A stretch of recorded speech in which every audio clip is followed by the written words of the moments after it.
Assalamualaikum warahmatullahi wabarakatuh. Apa kabar semuanya? Mudah-mudahan anak Bapak dalam keadaan sehat walafiat. Ketemu lagi dengan Bapak Robin Ginting MPD dalam pelajaran biologi. Tentunya sama-sama kita ketahui bahwasanya biologi adalah ilmu yang mempelajari tentang makhluk hidup.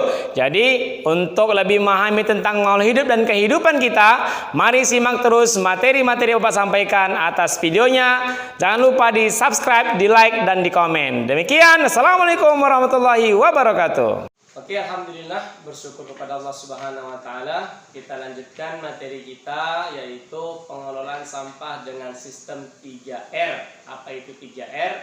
Reduce, reuse, dan recycle.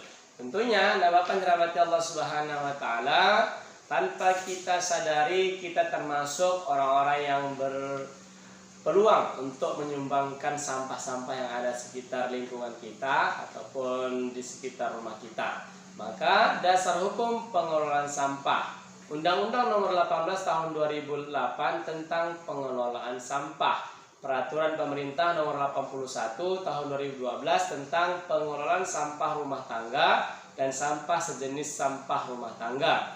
Kemudian Peraturan Menteri Negara Lingkungan Hidup Nomor 13 Tahun 2012, yaitu tentang pedoman pelaksanaan 3R melalui bank sampah. Kemudian satu lagi, Peraturan Daerah Kabupaten ataupun Kota Madya Medan Nomor 13 Tahun 2012 tentang pengelolaan sampah. Oke, anak Bapak, maka dikarenakan yang kemarin adalah semakin pesatnya, semakin banyaknya penduduk yang ada di muka bumi, terkhusus kita, Kota Medan, maka tidak terlepas dari yang namanya masalah ataupun dampak, yaitu mengenai sampah. Perlu kita ketahui dulu definisi sampah itu apa.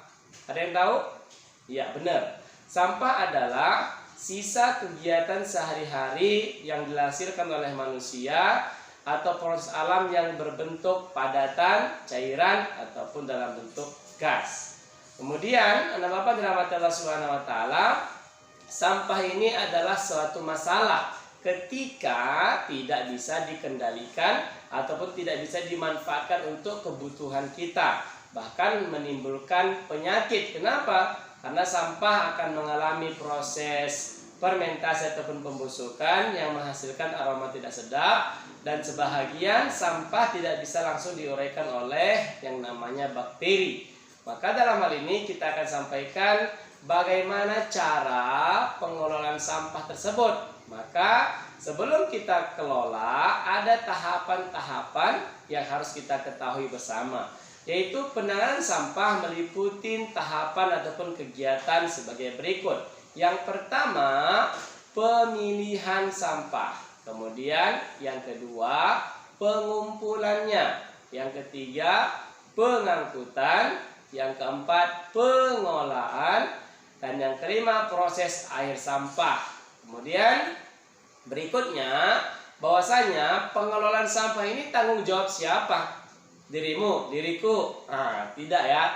Menjadi tanggung jawab kita semua, yaitu setiap orang pada dasarnya adalah sumber sampah, maka berkewajiban untuk mengelolanya. Maka pengelolaan sampah kita bedakan, ada pemukiman, komersial, industri, kawasan khusus, fasilitas umum, fasilitas sosial, dan fasilitas lainnya yang tentunya ini adalah menghasilkan sampah. Maka kita sebagai warga negara yang baik memiliki peran ya ataupun kontribusi, yaitu melakukan penanganan sampah rumah tangga kita masing-masing dengan cara mandiri, yaitu 3R ataupun bermitra dengan pihak-pihak tertentu. Kalau bahasa kita ini itu tukang butut misalkan, itu bisa kita bermitra dengan mereka. Kemudian dalam hal ini kita lihat peran pemerintah sebenarnya sudah ada, namun belum maksimal. Kita lihat misalkan TPS tempat pembuangan sampah sementara yang ada di sekitar rumah kita terkadang terlalu kecil ataupun terlalu jauh, sehingga masyarakat yang tidak ada tempat pembuangan sampah di rumahnya akhirnya membuang sampah sembarangan ya. Oke, sekarang kita akan bahas bagaimana penanganan dengan sistem 3R itu. Apa sih 3R itu? Apakah Robin? Tidak ya. Tapi sudah kita sampaikan tadi, reduce, reuse dan recycle. Kita akan bahas satu per satu. Oke. Reduce yaitu mengurangi produk sampah. Artinya kita mulai menggunakan produk-produk yang tidak menghasilkan sampah ataupun minim sampah. Misalkan memilih produk dengan kemasan yang dapat didaur ulang, tidak mengandung plastik lagi. Maka yang punya orang tua yang sering ke pajak misalkan, ya langsung aja bawa tempat keranjang ataupun goni yang bisa dicuci, bisa digunakan untuk besoknya lagi ataupun minggu depannya. Kalau kita menggunakan plastik, inilah juga salah satu pemicu banyak sampah yang ada di Kota Medan. Kemudian hindari pemakaian ataupun membeli produk yang menghasilkan sampah dalam jumlah besar. Ini memang tidak bisa kita pungkiri. Semua kemasan-kemasan makanan khususnya itu menghasilkan sampah, apalagi jajanan anak-anak seperti itu ya. Kemudian menggunakan produk yang dapat diisi ulang. Nah, itu makanya seperti tumbler bekas botol minuman itu kalau kita beli jangan dibuang, bisa kita gunakan untuk apa? Untuk tempat minum kita, ya. Nah, kalau malu dengan merek misalkan tinggal copot merek dan tinggal kreasikan untuk bisa digunakan. Kemudian gunakan kedua sisi kertas untuk penulis dan fotokopi. Ini juga kertas juga menghasilkan sampah ya. Maka sampah kertas tadi bisa kita gunakan untuk hal-hal yang lain sebelum kita akhirnya kita daur ulang kembali ya. Kemudian hindari membeli dan memakai barang-barang yang kurang perlu. Nah, artinya tetap kita ini selektif dalam memilih barang yang tidak menghasilkan sampah. Kemudian masuk yang kedua. Yang kedua adalah reuse. Apa itu reuse? Menggunakan kembali sampah. Oh, Bapak ini jorok banget. Masa gunakan kembali sampah? Nah, maksudnya seperti apa? Kita lihat.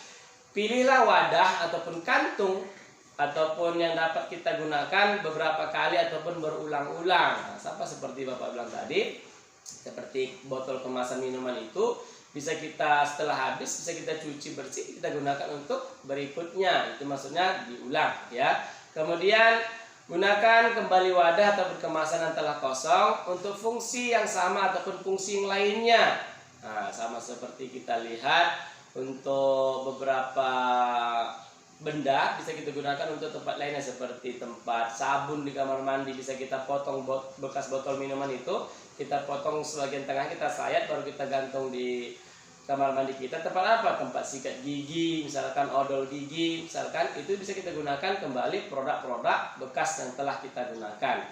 Kemudian dalam hal ini gunakan wadah ataupun kemasan yang telah kosong untuk fungsi yang sama tadi sama ya. Kemudian alat-alat penyimpanan elektronik yang dapat dihapus dan ditulis kembali. Maka penggunaan kertas apalagi zaman industri 4.0 hari ini kita sudah tidak lagi terlalu banyak menggunakan kertas. Bahkan anak bapak kebanyakan tugas-tugasnya sekarang adalah online.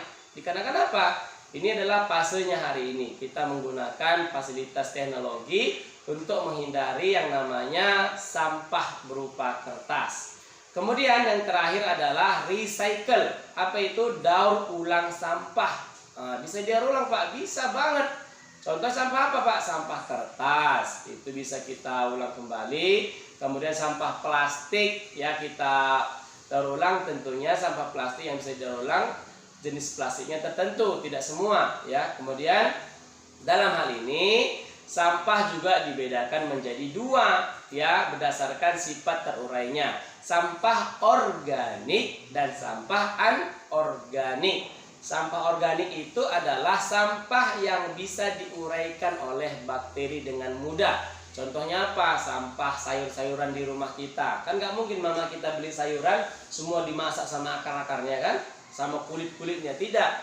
Namun sampah yang sisanya tadi bisa kita daur ulang. Bahkan kita juga bisa kelola menjadi pupuk cair ya, menjadi pupuk cair. Caranya seperti apa Pak? Itulah nanti yang akan Bapak tugaskan sama kalian. Begitu pula dengan produk yang lainnya. Akan ada tugas proyek ataupun produk yang dikumpulkan nanti di akhir bulan ini. Kemudian kita lihat bahwasanya yang organik dan anorganik tadi, ini sekarang sudah ada upaya pemerintah ataupun pihak-pihak swasta, sekolah dan sebagainya sudah memberi label di tong-tong sampahnya, sampah organik, sampah anorganik, bahkan lebih dibedai lagi semakin banyak, sampah kertas, sampah kaleng dan sebagainya. Supaya apa? Supaya langsung secara otomatis menimbulkan rasa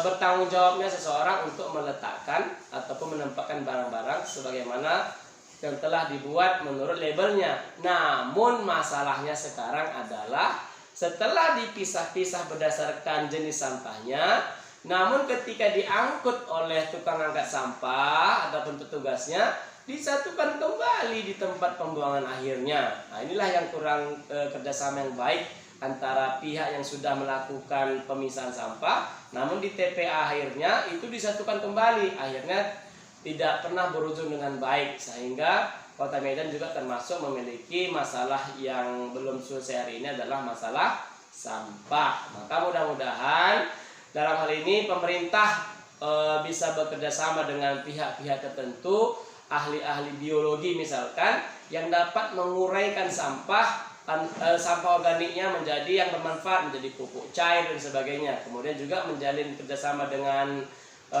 industri-industri rumah tangga kerajinan untuk apa? Mengelola sampah yang bisa dikelola kembali untuk dijadikan apa? Pernak-pernik, hiasan dan sebagainya. Maka Bapak, cukup sekian materi dari kita, yaitu 3R tadi, reduce, reuse dan recycle. Maka untuk memantapkan pemahaman anak Bapak terkait kepada materi tersebut, silahkan kerjakan untuk tugas produk, yaitu membuat kerajinan tangan dengan menggunakan barang-barang bekas. Itu yang pertama. Yang kedua, menggunakan sampah organik untuk menjadi pupuk cair. Dua-dua Pak, pilih salah satunya ya sebagai nilai produk ataupun nilai proyek anak Bapak di akhir bulan ini. Demikian yang Bapak sampaikan. Mohon maaf. Assalamualaikum warahmatullahi wabarakatuh.